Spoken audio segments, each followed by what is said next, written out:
उजर बगुला बिना पिपरो ने शोभे, कोयल बिन बगिया ना शोभे राजा, कोयल बिन बगिया ना शोभे राजा, कोयल बिन बगिया ना शोभे राजा, कोयल बिन बगिया ना शोभे राजा, कोयल बिन बगिया ना शोभे राजा। भाई भतीजा बिन नहिरो ने शोभे, भाई भतीजा बिन नहिरो ने शोभे, भाई भतीजा बिन नहिरो ने शोभे, देवर बिन अंगना ना शोभे राजा, देवर बिन अंगना ना शोभे राजा, देवर बिन अंगना ना शोभे राजा, देवर बिन अंगना ना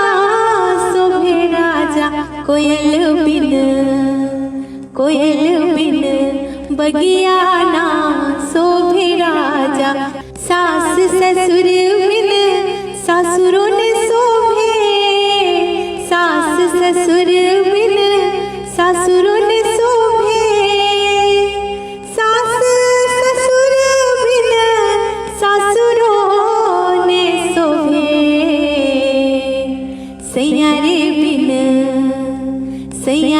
बिन सिजिया ना शोभे राजा, सैयारे बिन सिजिया ना शोभे राजा, सैयारे बिन सिजिया ना शोभे राजा, सैयारे बिन सिजिया ना शोभे राजा, कोयल बिन बगिया ना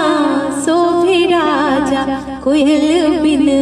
लाल सिंदूर बिन मंगियों ने शोभे, लाल सिंदूर बिन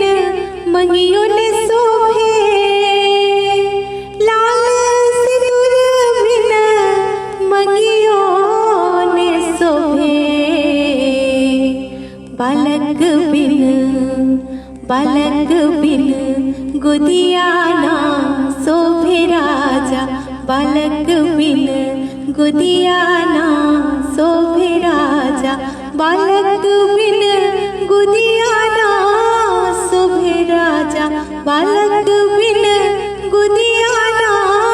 शोभे राजा, कोयल बिन बगिया ना शोभे राजा, कोयल बिन बगिया ना